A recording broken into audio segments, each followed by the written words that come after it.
Okay, I'm going to do a commentary for a 23 Tyrannical Galakrond's, however you say the dungeon name, Galakrond's Fall, as a Frost Mage. We two-chested this. I think we did it in about 27 minutes, but I'm going to go over the talent choices I have at the beginning, as long as I pull it up. And then I'm going to kind of talk through why I did certain things to take, certain tips, yeah. I believe I bring out my talents. Maybe. Darn, I didn't bring out my talents. That's a tragedy. Okay, well, talent-wise, I'm basically just running the base M+ build.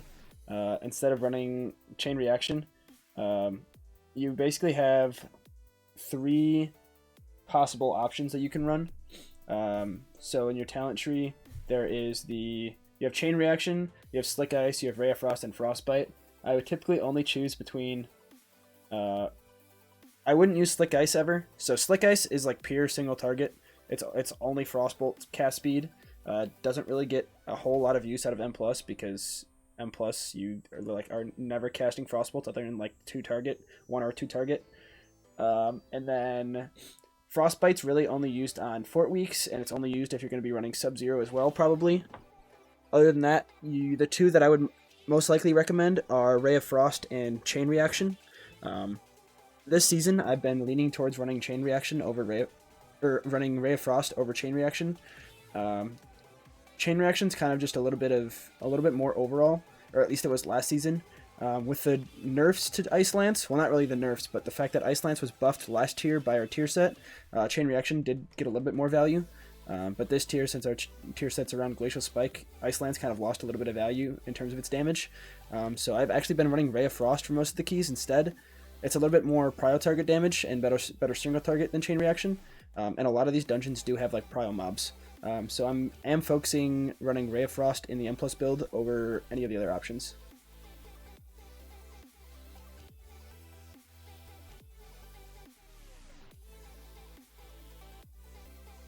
So here, I had never actually done this exact pull.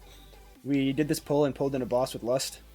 I did a big oopsies here on pull, so I didn't know the Evoker was going to lust, so I double lusted, which was quite unfortunate, because Frost is not supposed to double lust. And as you can see, I'm sitting at 160% haste, which I think is technically wrong, because I'm in Icy Veins, double lust, and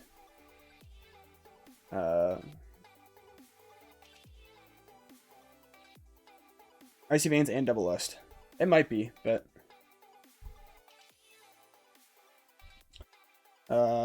obviously since it's AoE, you start out with your Cold Cone combo. So you're starting with a precast Blizzard into. I'll go back for that. If you can, you start with a precast Blizzard, and then you go into Orb, Icy Veins, Comet Storm. I actually did Frostbolt there, just pulling boss. I shouldn't have. But it should be Orb, I should get Blizzard going, and then it should be Blizzard, Orb, Comet Storm, Cold of Cone, Orb, Comet Storm. So you saw I did Orb, Comet Storm, I did Blizzard, Comet Storm, and then I used Cone of Cold, and then I've been using Balefire in that specific window right there after you Cone of Cold, so that it lands. You benefit, your first Comet Storm benefits from it, and then you also get your second Orb and your second Comet Storm benefiting from it, as well as the ones that are already out. So that again, you go Orb, Comet Storm, and then Blizzard, and then Shifting Power, and then Blizzard again. And now I have Orb back. And now here, you want to make sure you're shattering your Glacial Spikes, because that's what our tier set's built around. I had a Winter's Chill on my target, so I didn't need to do anything else. I could have used like Glacial Spike and then Frost Nova'd. The only reason I wouldn't necessarily want to do that, there's a chance it lands on the Rippers, and the Rippers don't get frozen at all. I definitely would not have Ice Nova'd in that situation, because Ice Nova uses a Winter's Chill stack, whereas Frost Nova does not. So here I did use a Ray of Frost, because I know I'm still in my Balefire window. So I used Ray of Frost on the boss, I did the Glacial Spike combo, and went with Ray of Frost on the second Winter's Chill stack.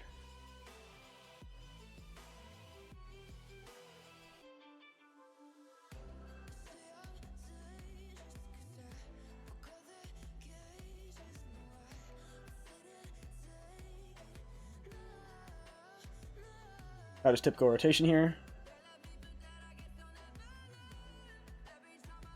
Making sure you're shattering all your Glacial Spikes. Now I did wish one of these mobs lasted a little bit longer because I would have had another Cone of Cold reset happening here. But since there's only 2 mobs, I can't use it at all.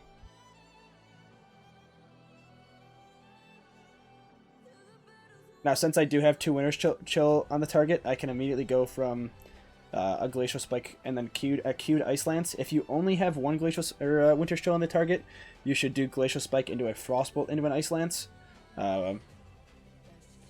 Or not necessarily Ice Lance, but you shouldn't queue an Ice Lance if you're casting Glacial Spike and there's only 1 Winter's Chill on the target, because Ice Lance has a faster travel time than Glacial Spike and will hit the target first, consuming the Winter's Chill stack.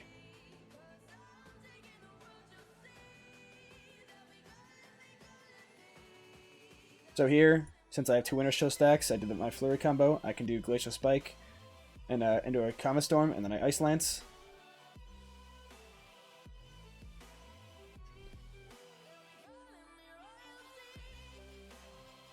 Now there, I had 4 Icicles, and I sent a Frostbolt, and then the Glacial Spike Flurry combo. I should have just Frostbolt Flurried, and then Glacial Spike Ice Lanced.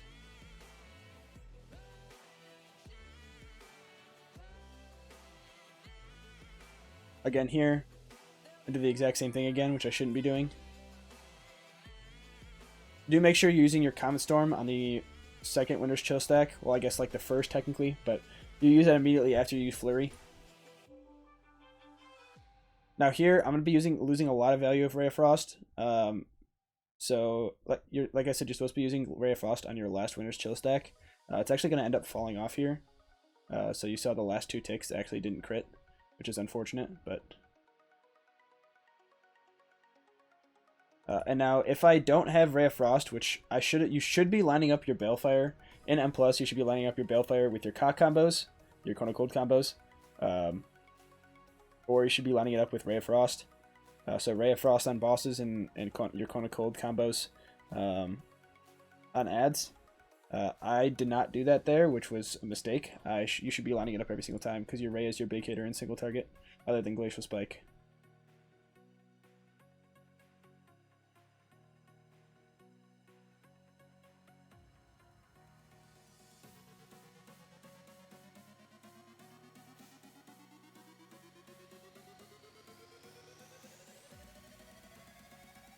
Now just typical single target rotation. Since I had 2 Winter's Chills again, I could just immediately go into a Glacial Spike Ice Lance. This has 1, so I did the Frostbolt Flurry, and then I got and then I Ice Lanced, and then that's when I got my Glacial Spike.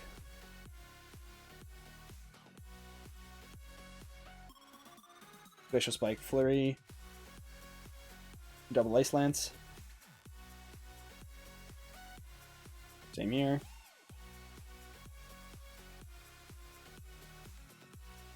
Now, that is with Trash and Double Lust, so it's definitely a little high, but I can probably look at logs a little later. I don't have them pulled up right now or uploaded, so I can see how much I actually did to the boss, but obviously 350k is pretty good, but that's with an augmentation and Double Lust and Trash on boss, so definitely inflated. But I think you probably should be ending around like 150k or so.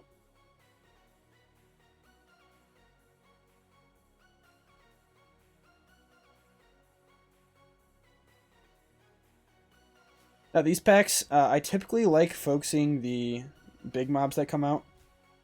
I lose a little bit of value off my Glacial Spikes that way, but one of Frost's best points is our prio target damage. Same with like Arcane Mage. But like here, since I use my Balefire at a weird time, it's now no longer lined up with Cone of Cold or Ray of Frost, so that's kind of unfortunate.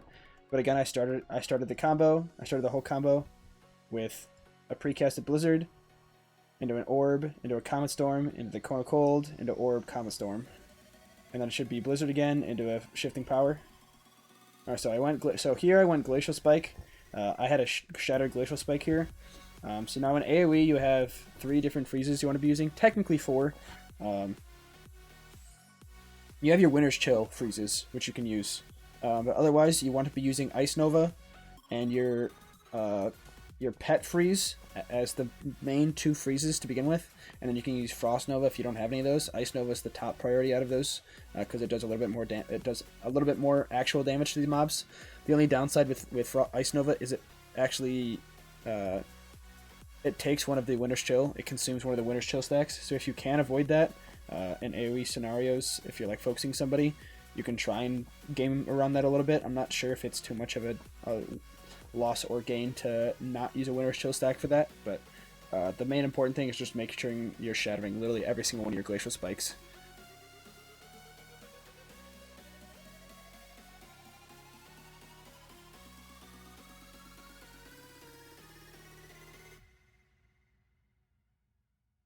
Now here we're going to be focusing the big mob here.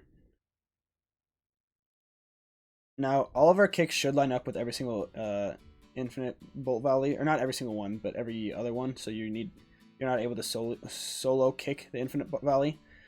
This is a very rough pull, pulling both the Coalesce Time and this guy onto everything, because this guy has 2 dispels every 20 seconds with the Chrono Blast or whatever it's called. And then this guy also has a dispel with Bloom. So I'm pretty sure here we actually have people die because we don't have dispels. For these mobs, the leeches, if they ever do get one of the, I think the cast is called Enervate, you can spell steal it in order to kick it again, or you can just use your hard CC, so your Dragon's Breath and Blast Wave. Both of them interrupt the cast. Otherwise, you can spell steal it to get an actual interrupt on it. But you see now our healer died from the Chrono Blast because they had to dispel the balloon.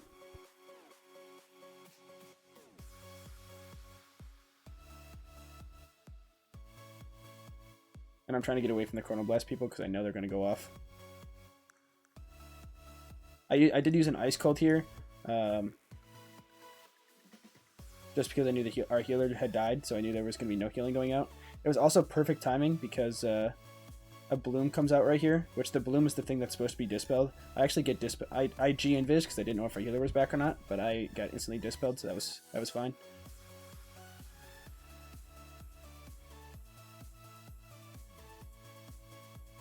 And then I did Ray of Frost, the main target. You don't need to. I'm also using Iridals. So I'd kind of use Iridals the same way you're using Ray of Frost, although you don't have to worry about any of the Winter's Chill procs. Just basically send it on cooldown as much as you can. It's a pretty decent damage for M+ and Raid as well. But so you saw the Enervate cast. I got an interrupt off on that. If that had gone off, I could have used any of my CCs, my Blast Wave, or DB. Now here again, you see me shattering my Glacial Spike. I target swapped. When I saw that the big mob was close to dying, I target swapped off of him to the Enervate ads.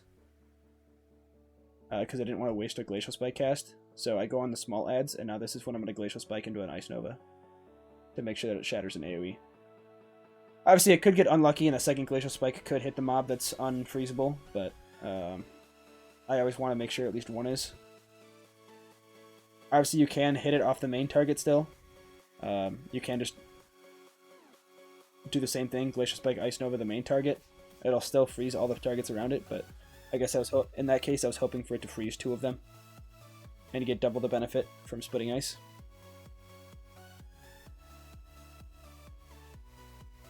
Again, you saw me here starting with the same combo I've been talking about. I start with the precasted Blizzard.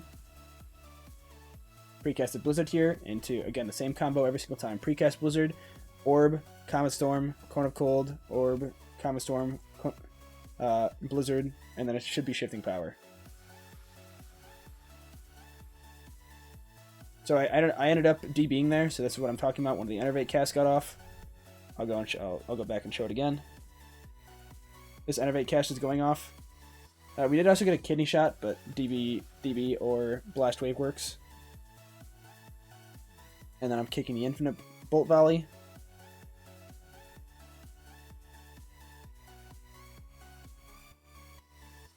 Again, pulling this guy and the Coalesce Time together are not recommended. There are 3 dispels that are basically needed.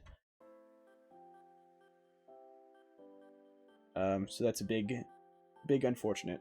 At this point, I think I was committing to not using any defensives because I know I'm going to need defensives for the boss, especially on a Tyrannical week. So you saw me trying to focus down this Coalesce time faster, so we wouldn't get another set of Chronoblasts. So that's why I ended up using my Ray of Frost. I think technically you're not supposed to use Ray of Frost if you are talenting into it until like 2 or 3 target, but you can use it earlier if you really want to focus the Primal Mob. It's obviously going to be a little less overall if you're doing it when you have more targets to focus, but it could actually end up making the pull go faster because your Primal Mob's going to be lower health when the other mobs are dead. So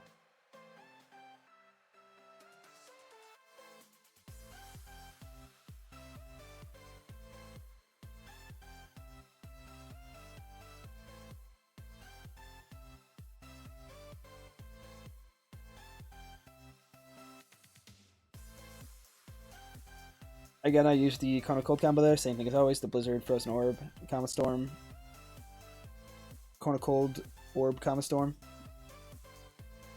And here I'm going to use the Glacial Spike on the main target with the Flurry combo.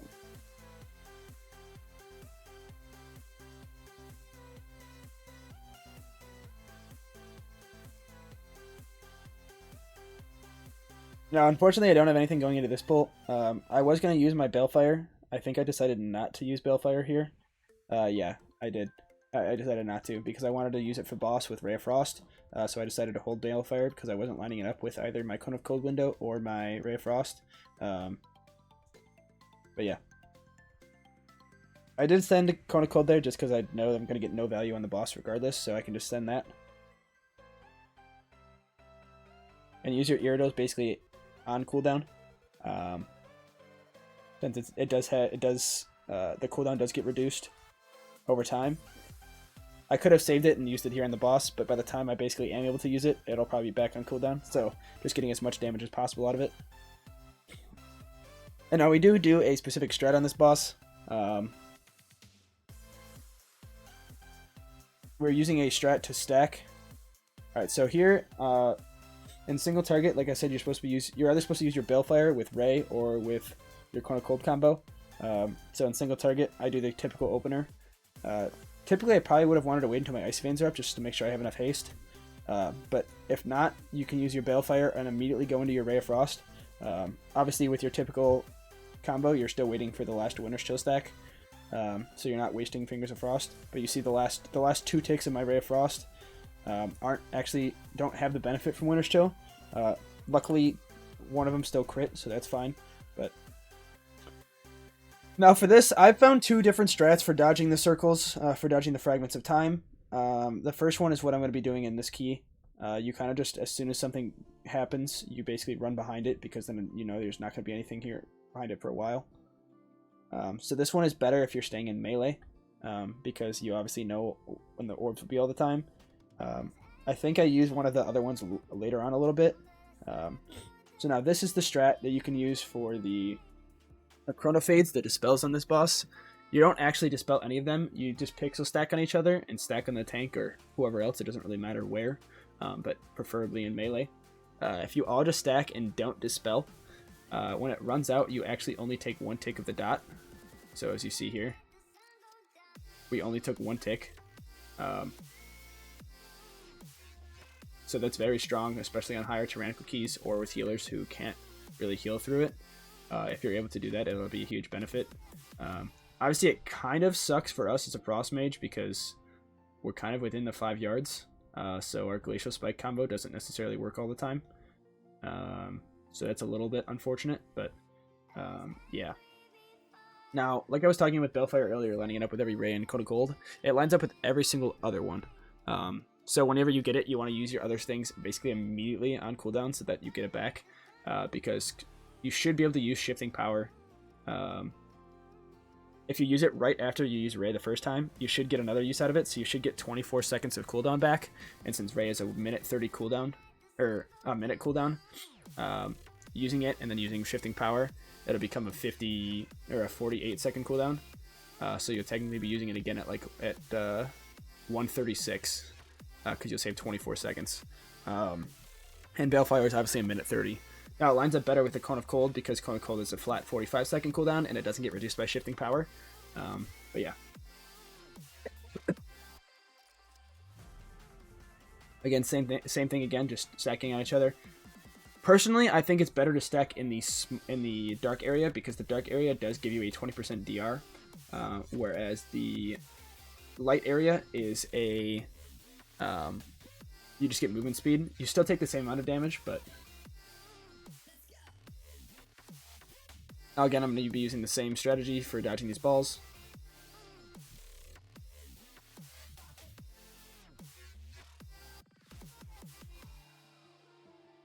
Now, the stacking thing isn't really necessarily needed until high tyrannical keys. It's something that I had never done before.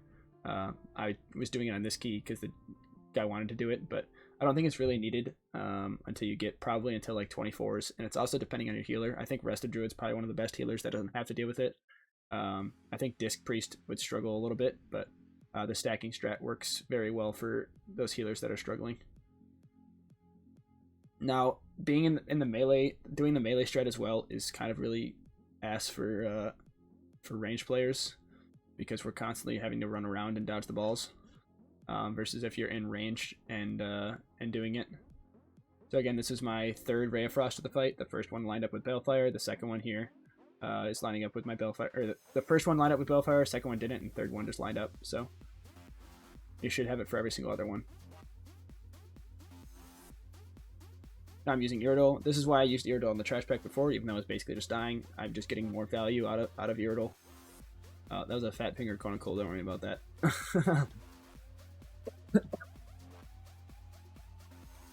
Now, if you can, I would recommend, like I said, I'd recommend trying to stay in the dark area just because it is a DR. Now, for the stacks things, you don't necessarily need defensives, but I'd try and cycle them if you can. So cycling your Barrier, your Ice Cold, your G-Invis. You can alter time every single one too, or not every single one, but every other one. You'll be able to alter time them to maintain your health. So you can alter time before it starts as long as you're doing the stacking strat. Or if you're not doing the stacking strat, you can alter time the first Dispel, and then do it again. I'm not using a whole lot here because I never felt worried in the stack strat, so I typically only use like a Barrier or Mirror Images. I didn't really use a whole lot else unless I was already low from something else prior.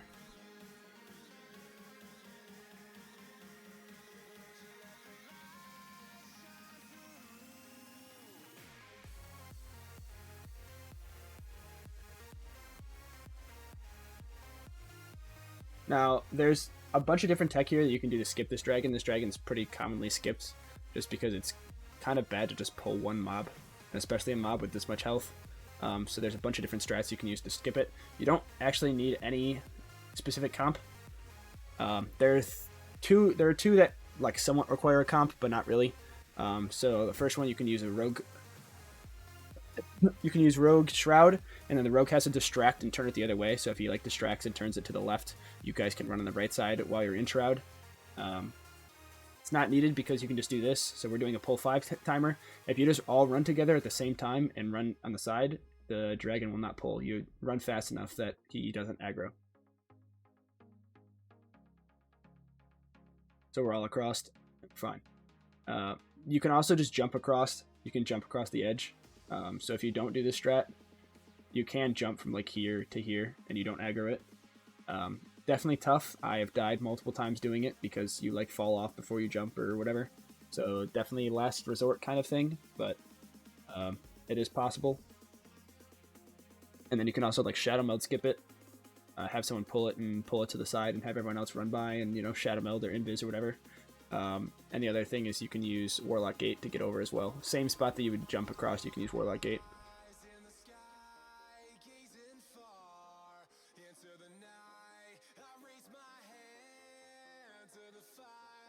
Now I know I didn't use my defensives coming up here in a great spot. You can basically send a bunch of your CDs, your defensive CDs on cooldown here. I tried saving a lot of the bigger ones just because I know that I'm going to need it for the boss. This boss really does hurt on Tyrannical, especially on higher keys. So I like saving the bigger ones. Alright, so we're doing a double pull here. I canceled my Blizzard here because I didn't know if we were actually pulling. I originally had it here, and then I just like canceled it because he like ran away. So I went into pull with Mirror Images and Barrier going. I probably should have had a Barrier on earlier just to make sure I could use another Barrier rather soon. But starting the pull with the Precast Blizzard, same thing as always, Precast Blizzard into Orb, Icy Veins, Comet Storm, Balefire, Cone of Cold, Orb, Comet Storm, Blizzard, Shifting Power. And as you see, I'm doing... Granted, I have an Augmentation Evoker, but I'm doing 1.6 mil burst. Now here, from here on out, it's just... You can do your two target rotation. So you can target swap with your flurries to make sure both of them are shattering. I don't worry too much about it. I worry more so just about killing one of the mobs here. Just because you can obviously easily deal with one of the necrotic bursts, but two of them are a little bit more difficult. So I alter timed here. I'm using Iridol. Now I could have used Ray of Frost. I think I end up using Ray of Frost on the second dragon here when it comes up. And I'm saving Orb just to make sure I have Orb on pull for the next pack, because again, it's going to be a double dragon.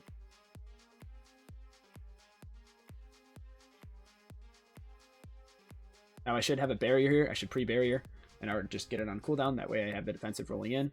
So now I don't have... Yeah, so I buried here. Now I don't have as many defensives going into this one, so I can G-Invis, which I wouldn't recommend because you want to try and save G-Invis for this next boss. I have Ice Cold, or I'm close to Ice Cold. So I don't have a whole lot of defensives going into this, so I'm kind of just going to... pray. I have Mass Barrier as well, but I'll get Alter Time here coming soon. Again, starting same AoE combo, Blizzard into Frozen Orb, into Comet Storm, into Blizzard, Orb, Comet Storm, Cone of Cold, Orb, Comet Storm, Blizzard. So that one, I didn't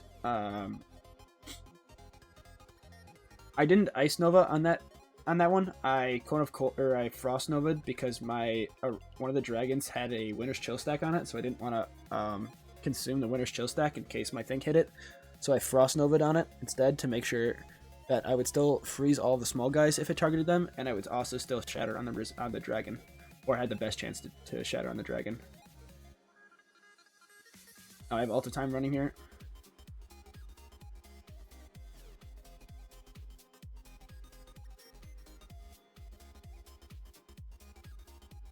You can use your Shifting Power here defensively, but I'd make sure all your other things are on cooldown. I think my Comet Storm hadn't been on cooldown yet, so I probably would have recommended that. And then I just used my Ray of Frost here on the one mob to kill it. Like I said, it's much easier to deal with one of the dragons than it is to deal with two of them. They're only taking for like 20% of their health with one dragon versus two taking for 40% every time it hits.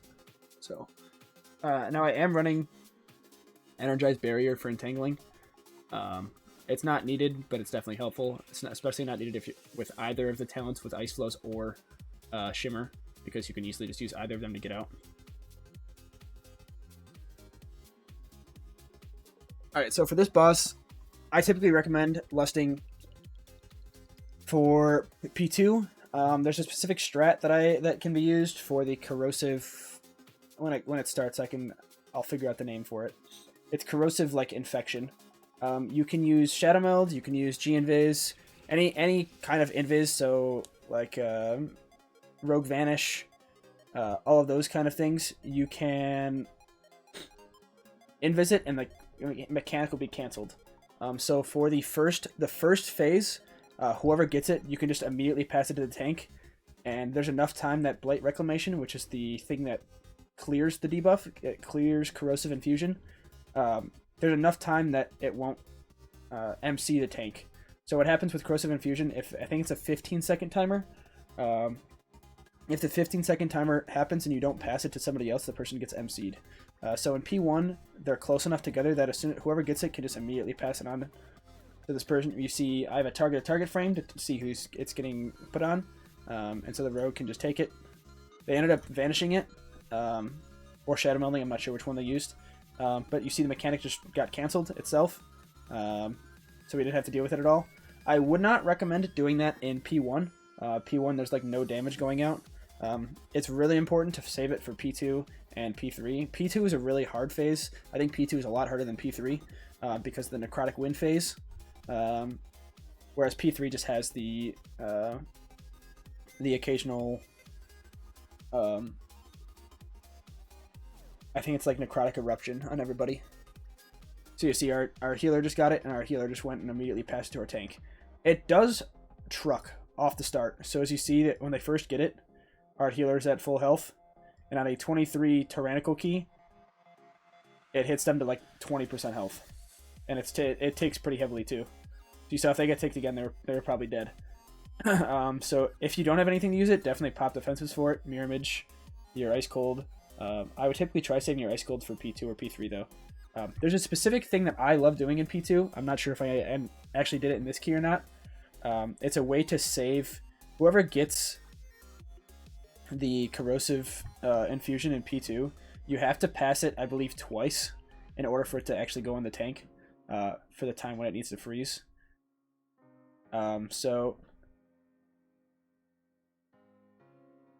we lusted here P2. Corrosive infusion's coming out. He's spell queuing. He goes on me. Now I can G-invis this. So the only downside with this is you're kind of holding your GCD a little bit because the timers aren't entirely correct. It's a little bit after sometimes. So I'm using DBN for timers. For me, it's a little sometimes like a second or so before. So I'm kind of just sitting here after this, just waiting. And fortunately, it was on me. I invised, and it just immediately cancels the mechanic. Which means now the next corrosive infusion doesn't happen for another 30 seconds. So this is a really huge thing for higher keys. Because a lot of damage goes out is from the corrosive infusion. So I think we actually do get another one that I end up having to use my defensive toolkit for. So I think the next one that happens, we aren't able to shadow meld it. So I actually end up using the way that I do it is I take it from the person.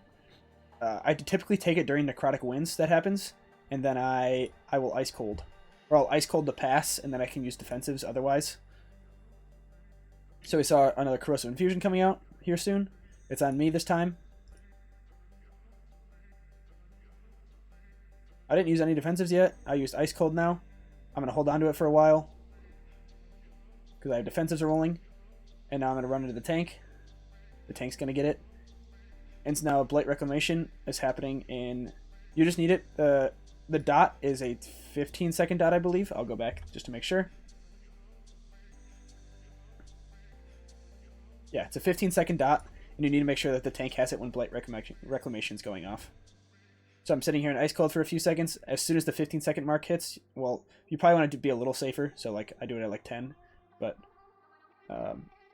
I pass it off to the tank, and now the tank can just hold on to it for the rest of the duration until Blight Reclamation happens, and then it clears. So you see it's clearing on the tank now. There was only one pass needed, and I used Ice Cold for it.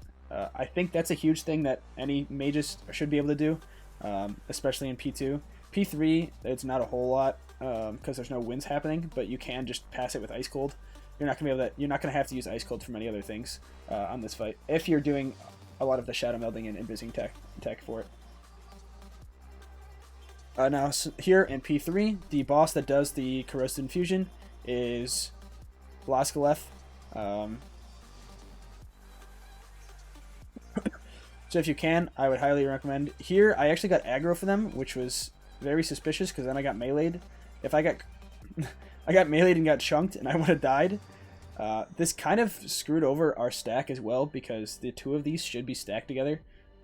You should wait until it gets on this mob, or you can just target this mob and wait for this one to come over. But now I don't have two target cleave, which is really unfortunate because they share a health pool. So you saw here the corrosive infusion was going on the rogue, and the rogue shadow melded or vanished, whatever it was. So now we just don't have that mechanic for literally another minute. So P3 is a long time in between them, whereas every other one is a 30-second in between. So it is massive to do it in P3 because you just don't have the mechanic at all for the rest of the fight, most likely.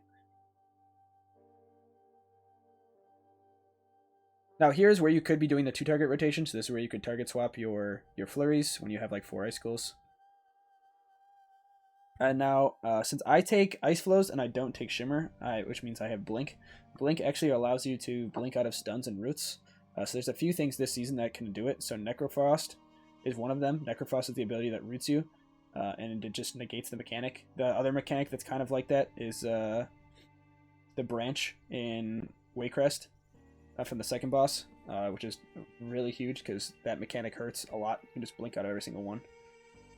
But you see now, we invis the first one, and we literally don't have corrosive infusion again for another minute. So this entire P3 is just us with Noxic Ejection, and then dealing with frontals, and the Necrofrost. So it kind of trivializes P3 if you don't have the mechanic. Otherwise, you are passing that mechanic around for a minute, which is very hard. Because as you saw, literally, the first tick of it hits you for like 80% of your health.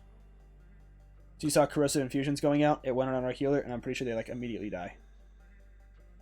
Or you see they were getting trucked, they passed on to the rogue. Now the rogue's just dealing with it. The rogue passed it on to the tank.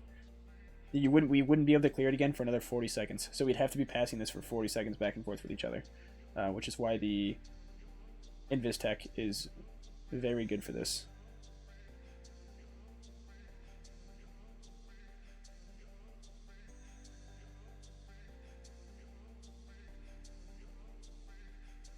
I wasn't sure we actually had enough percent because I typically don't pull this whole last area.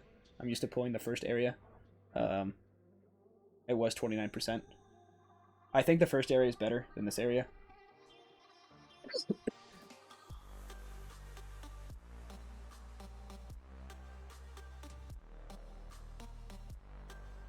I guess they're pretty similar though, but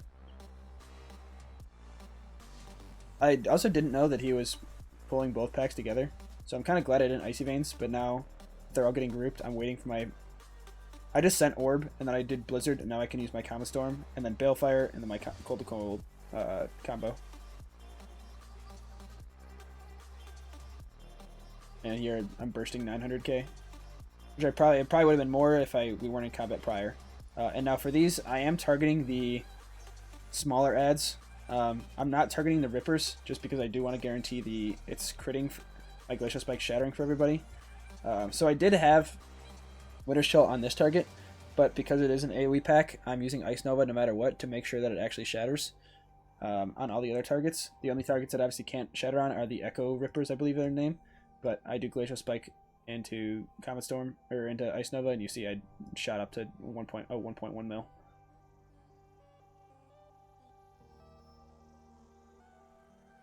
Now same thing here again. Glacial Spike, and now I don't have Ice Nova this time, so I'm using Frost Nova. Use my Iridals.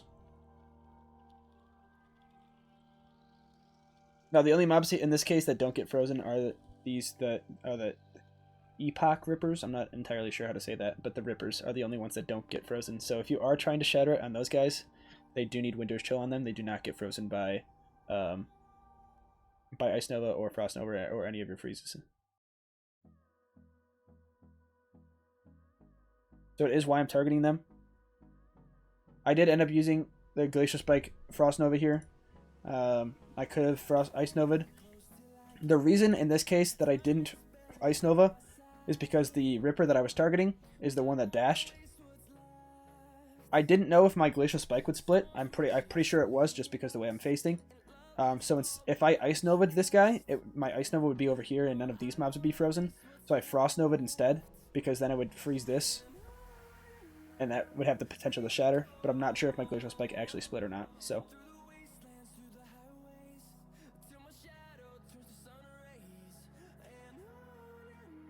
Now that one I didn't use an AoE shatter, I just flurried to make sure it would shatter on the Ripper.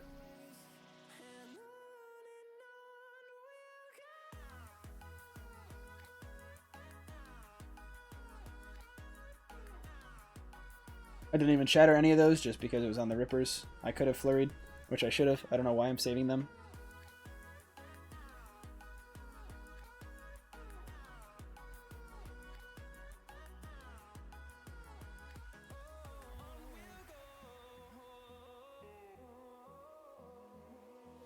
As you saw, in no cooldowns and messing up like 3 of my shatters, you see how big of a difference is. Plus, that's when Rogue is target capped. At 4 targets, they're not target capped yet, whereas more targets they are, which is the reason why I was doing so well on the mass AoE packs versus they're doing good on like 4 or 5 targets. Now, I haven't figured out the best times to use cooldowns on this fight yet.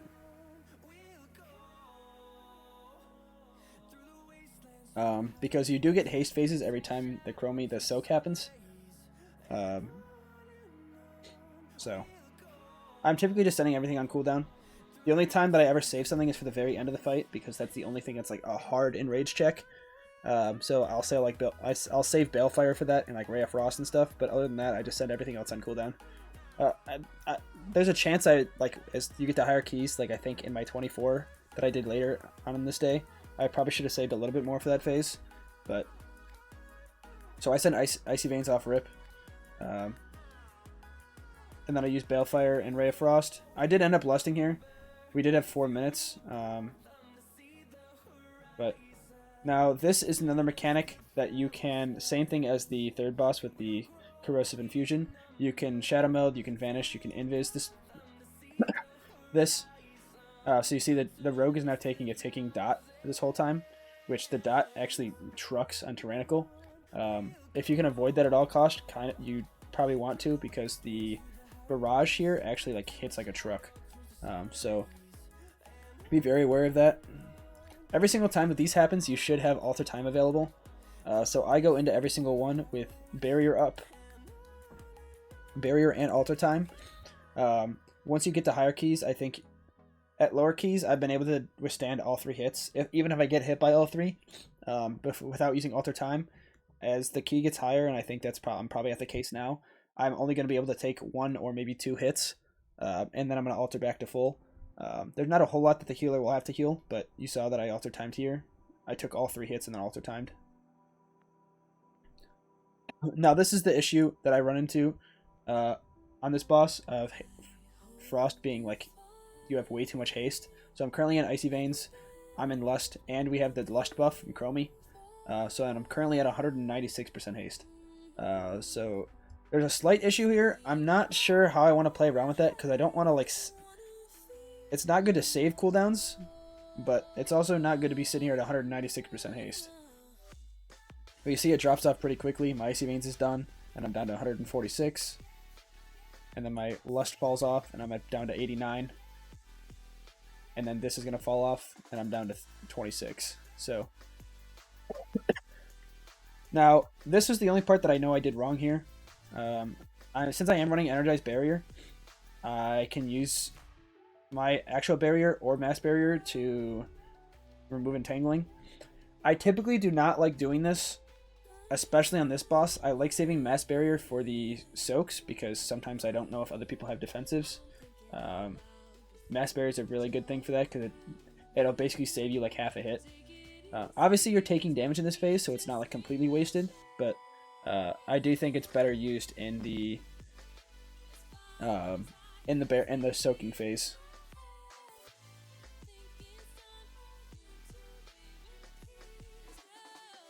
You see, I'm getting trucked. I could be alter timing this, but I'm not using alter time just because I want to make sure I have alter time for the Stonecracker Barrage. There should be enough time that I could use it there. Just because it is 50 seconds, and I should have a shifting power in between every single one. But the time is relatively tight. And then for these mobs, I typically like having a Glacial Spike saved if you can. Because your Glacial Spike would just annihilate them. You can Glacial Spike into Ice Nova, and both of them will freeze. They'll both shatter on each other with your 2-set, and the mobs basically just instantly die. As you see, I do it here. This mob didn't get frozen by Ice Nova, so he didn't get it, but they did split, and you saw this guy just got absolutely trucked for 1,000,000 of his health. I would also recommend, it depends where they are, well not really, but you should use your Comet Storm and your Orb cooldown, because you can actually use Cone of Cold. Galakrond's hitbox is so big that you can basically just use it on these guys, and you'll get your 3 targets, so you'll get those cooldowns back.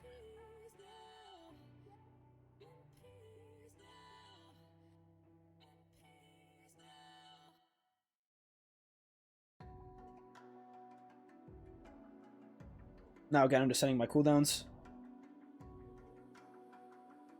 Now, Extinction Blast. This is the same strat. Okay, I already canceled it already. Same thing as the second boss, or sorry, third boss.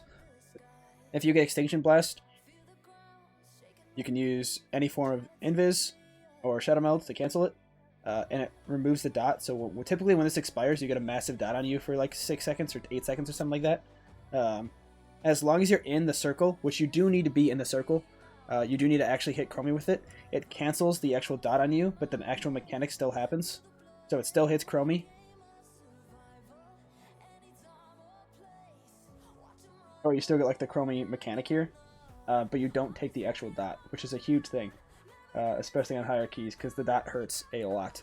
Now going into it again, I have barrier running. I like you can use mirror image as well. I didn't. I just used alter time. You see, I got hit for like 50% of my health in one hit. I had barrier, and then it hit me down to like 80%. Now there you saw it hit me from basically 100% to 49, and I alter timed to get hit again, and it brought me down to 54. So as the key gets higher, you will either need to use alter time for. I think as long as you have barrier for 1, you can take 2 hits and then alter time. Obviously, there's not going to be a whole lot because the healer's not going to be spot healing you. The healer has the entire group, so they're going to be doing AoE healing there, and that's when they're going to be ramping. But there's also times where you might actually end up needing defensives for this Earth Surge phase. You see this Earth Surge phase is hitting me for 50% every single tick. So I'm at 87 and I get knocked down to 37. So this Earth Surge actually trucks, especially on tyrannical keys, because you have to do a lot of damage in this phase. I've debated setting mirror image here. I haven't really tested around with that. I think as keys get higher, I'll probably want to send mirror images here instead of on Chromie. Because like I said, I should have barrier and alter time for every Chromie phase.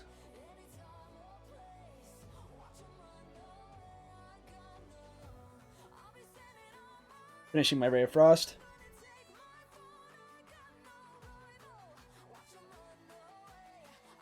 My Glacial Spike Ice Nova, and they're just dead.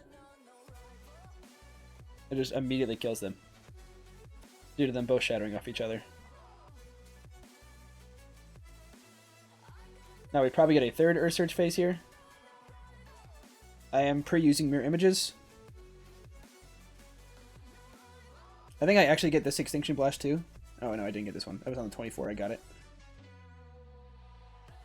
But as you see, they're going to get a massive hit, and they're going to be ticking for like 20% of their health the entire time. We do have Darkness here. I actually thought we were going to... 2 of us were going to die here. I don't think the Darkness did a whole lot. We just didn't get the value from it whatsoever, which is just RNG. Sometimes it happens. But again, going into it, this is where I used my mass barrier, I believe. But going into it again with a barrier, I pre-alter time. The first tick hits me for... It went from the shield and 100% all the way down to like 90. I mass barriered and had a barrier back, so I had barriers for everybody, and I didn't get hit by that one. But mass barrier is huge for that phase. I would highly recommend using it for every. You can use it for every other one. You could ask your healer whether they want it on the first one or the second one. Sometimes one of them is a little weaker than the other. Or sometimes they might want it used in Earth Surge. That's a thing you'll have to ask for your healers. Typically, I've been using it in the Chromie phase, in that soaking phase.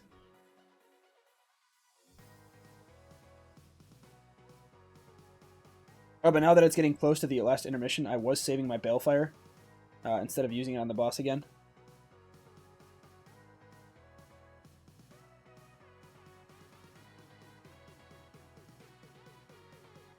I lusted here a little early, since you have 40 seconds of lust, and the intermission itself is 30 seconds. We were at 90.5. I probably should have saved it a little bit, because now we're going to be missing it for like 2 seconds of the intermission.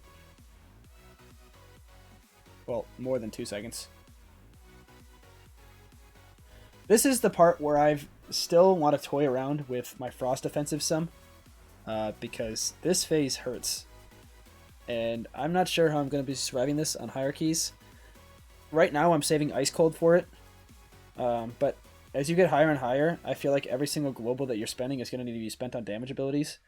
So I'm not entirely sure how I want for these my defensives. Obviously you go into it with a barrier, a pre-barrier, and you can go into it with an alter time. Mirror image probably isn't bad to have this phase either. You can probably save your mirror image for this one. Just the 20% DR will be massive for it, but you do have 30 seconds to basically kill his entire shield, which I'm not sure the actual value of how much this is, how much damage you have to do. But when you walk in, you get a lot more haste. So I'd end up double lusting myself, just because I know that this is a really important phase. I think that might actually be grief for Frost Mage. I have yet to figure that out, because I'm now sitting at 328% haste. So I was already having issues prior to that. But this is when I did use Balefire, so I Glacial Spiked into a Flurry combo with Balefire, Comet Storm, and then I can use my Ray of Frost. My Ray of Frost channel, which is typically like a 3-second channel, is like a half second. So you see, going into this, I'm at 64% haste from my first lust, from normal lust. And then I lust again, and I'm 114. And then I go in, and I'm at 328. So you're definitely going to overcap on haste here. But this is where I Ice Cold. I Ice Cold here. I'm not really sure where I want to use the defensives here. But Ice Cold's obviously very nice. The healer doesn't have to heal you at all. And then I can alter time here if I wanted. I probably should have. But you see how fast my Frostbolt casts are. I literally can't get a Frostbolt cast out fast enough. And then I Icy Veins too, I think. I'm now at 4. I was at 413% haste. So there's some playing around with that I kind of want to figure out how I want to be using my my Frost cooldowns here. Because overcapping on haste is definitely not good. But it's really good to save Balefire for that window. Your Balefire and especially your Ray. Yeah, that was a 23 two-chested Galakrond's Fall. We two-chested it with 22 seconds left, 7 minutes and 10 seconds in the key. And you can see the overalls. I did 308k, Rogue did 276. Obviously, that's boosted with having an Evoker. But still pretty good numbers. And yeah, I did get 10 rating for this. I did end up doing a 24 directly after this, which I'll probably do a commentary for here soon. Not today, but that was the commentary for the 23 Tyrannical Galakrond's Fall. I'll be uploading this to YouTube as I have been for the last few seasons. I haven't done any commentaries yet, so this will be the first one I do for this season. But that'll be it for this commentary.